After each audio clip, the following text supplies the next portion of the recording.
got Okay, sure. Lorraine's perspective on that. Thank you.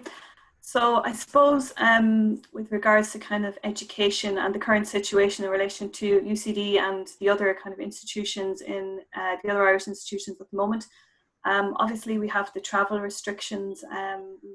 We're in the kind of scenario where some students who are here in Ireland want to return to India, but then we also have some students who returned to India during the Easter break and are now unable to return to Ireland. So we're dealing with a lot of queries around that. At the minute, we also have the visa restrictions. The visa office in Delhi is closed at the moment. So at this kind of time of the year, this would usually when students will be looking at kind of applying for their visa to Ireland. So this may, you know, we may have some kind of delays towards the end of the summer around visas also in relation to this. Students and families are experiencing financial difficulties. Some students are having difficulty accessing bank loans at the moment.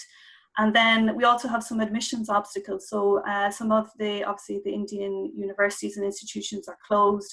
There's been postponing or cancellation of exams as well. And even students are having difficulties accessing the English language tests as well. And then I suppose the outcome of all of this at the moment, we're looking towards a kind of probable decline in Indian student numbers. Students have a lot of queries in relation to the COVID-19 situation. They're asking for kind of program offer extension deadlines, the visa queries, deferral queries as well. And I think students are just a little bit uncertain about studying abroad and even studying online at the moment.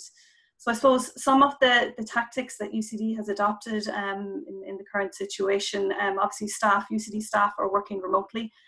This includes the UCD team in Delhi. So UCD has an office in Gurgaon in Delhi. We have 5 staff members working as part of our team, and they've all been working remotely at the moment too.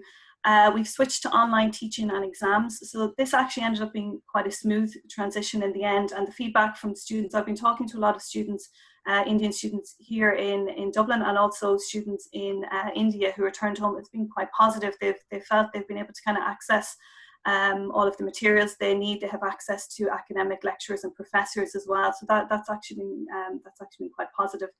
And then we've been able to provide ongoing supports to students who are living in the on-campus residences in the university as well. The on-campus accommodation has remained open. Students have access to the medical facilities on campus as well. And the shops and cafes and restaurants have been open as well and doing a kind of a takeaway service as well for students. That's been great that they still have access to all of those facilities on campus. We've been able to be flexible in terms of kind of for prospective students around kind of program offers and kind of admissions criteria as well, where students have contacted us in relation to this. The university has also pushed back our start date by 2 weeks. So we're now looking at the 14th of September for orientation and induction and teaching classes starting on the 21st of September. Obviously, I think there's going to be kind of further updates around how that will kind of take shape or what that will look like. That's kind of in ongoing discussions at the moment with senior management in the university.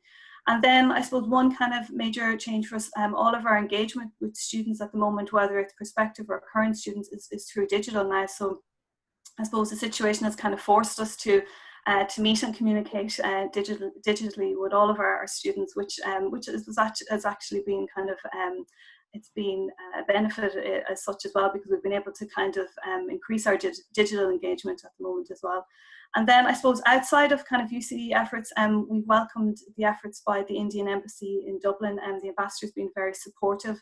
He's actually he's engaged directly with Indian students. He ran a Facebook Live Q&A session for all Indian students in Ireland, which I think was very much appreciated.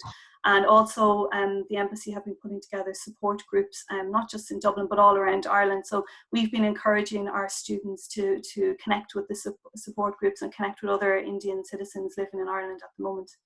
So I think that's kind of it. That's really helpful, thank you.